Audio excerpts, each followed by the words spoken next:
1.3.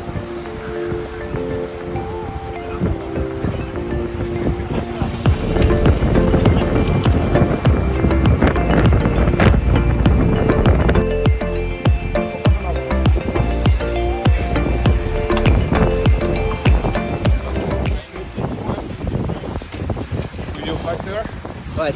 This bike is silent. Yeah, completely silent.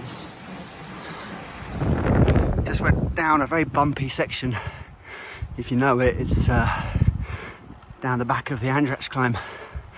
And whereas before on the Ostro it was always a bit bouncy. That's Alex, he's very strong.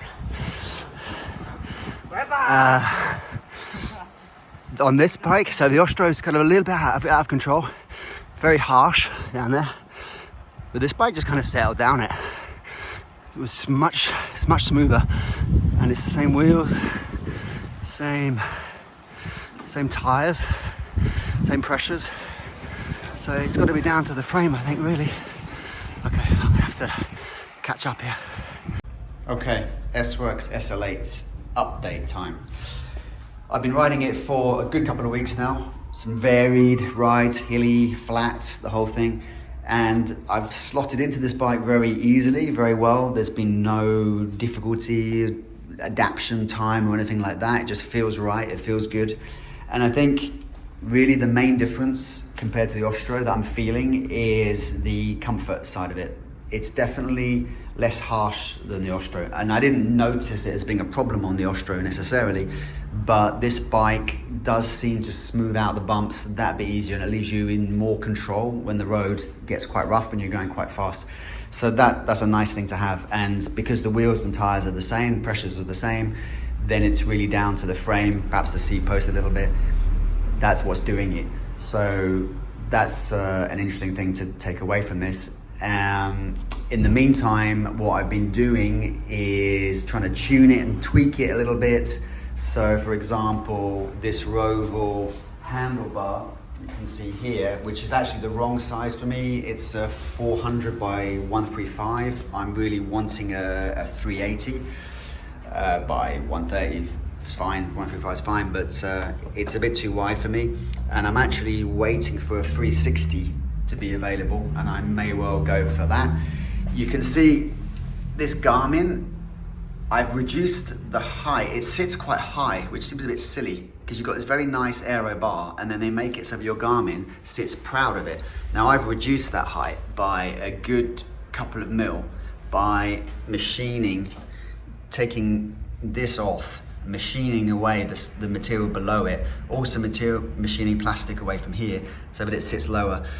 But it also, and you know, I made it lighter underneath and all that sort of thing. But I may well just go for a 3D printed one that just puts it in the right place, because it's not brilliant. I've changed a variety of bolts, the heavy, silly, heavy steel one that they put in here, no point. That's now aluminium. That saves 6 grams just straight away there. This as well. This bolt was sitting proud, but it's now been machined down a little bit. Yeah, so that's now sitting nice and flush and aero. Name sticker is on, and I've gone with titanium bolts for the calipers, standard shiny ones there, but quite blingy rainbow effect ones under there, and they're surprisingly long, those bolts, and they're just normal basic steel. So again, quite a decent. I had all of these bolts in my hand at one point, all these steel bolts, and it's a surprising lump. And once you replace them with all these, I mean, it's quite cheap and easy. I mean, these are only a few euros each, so that's done. And then the big problem that I've been having is a creak, because for the first couple of hours it was fine, and then at the end of a second longish ride, started hearing a bit of a creak, and it sounded like it was coming from the left-hand side. Now, this bottom bracket here is a THM bottom bracket. It's a BSA screw thread for these Sworks SL8s, and nobody had the tool to install it. And it's a super unusual tool. I've tried just about everything going, every bike shop. Nobody has the tool for it, because THM in their wisdom decided to make a unique special tool that's quite similar to the others, but not quite the same. So when the bike was actually built, I said, look, okay, just get it as tight as you can. We can use a bit of a grip to get it fairly tight. And so I suspected when the noise came that it was from this not being fully tightened. And so I had to order the tool, 50 euros, complete rip-off, but what can you do? And so when I got it, the cup actually moved about this much, about 1 hour across the clock. So I thought, okay, great, that's it. That will cure the noise, but it didn't. So then I'm kind of at a loss really as to where it's coming from. I have stripped the wheel down and checked all the bearings in the back wheel. This is only 4 months old, this particular extra light, and all the bearings were in good condition. I re-greased it all, put it back together, retorqued the axle, which was slightly loose from the bike shop, so I've given that a bit more torque. And then weirdly, this morning the noise had gone. What I also did was I greased here a little bit where this moves with the spring. That was a little bit squeaky, so I greased that. I put some Vaseline on my cleat. This actually is a new pedal, well, a spare pedal anyway that I changed because I wanted to eliminate the pedal from it. So I thought it can't be the pedal, so this is another pedal.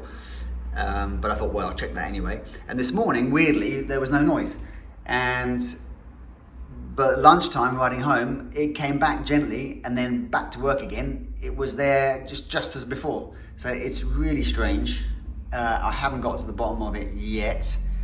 I'm wondering if it's the union between the alu insert in this crank and the carbon. I know from friends or internet, whatever, that some of those have failed here, inside here.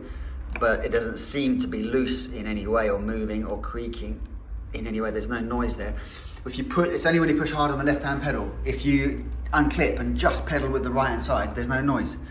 So that suggests it's something to do with this left-hand crank. Anyway, I'm always fated to have noisy bikes, I think. So I'll just have to keep plugging away at that one.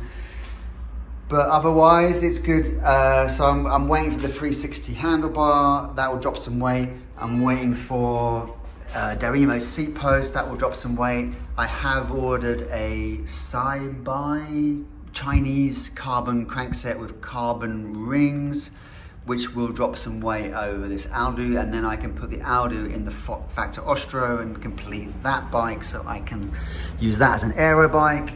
So there's things going on, waiting for stuff. It's amazing how little stock there is anywhere on anything. You have to just be patient and wait.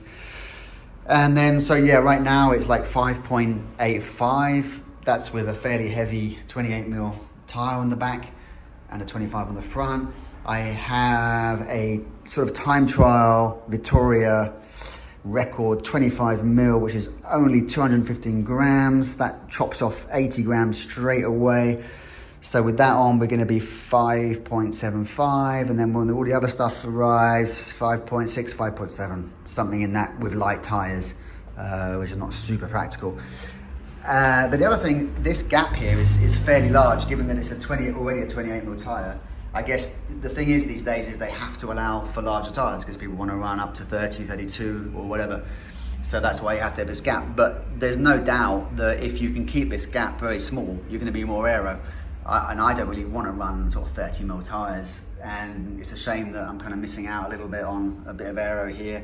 If you look at something like an S5, it's much closer. Here it's nice and flush. So anyway, what can you do? So yeah, a bit more riding to come this weekend, and I want to get some nice shots with the drone and stuff out and about with it.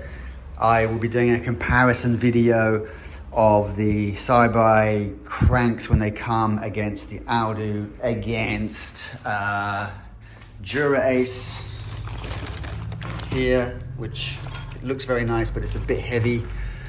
So yeah, all to come, all of that goodness to come, and now I can finish work and get out there and ride a little bit.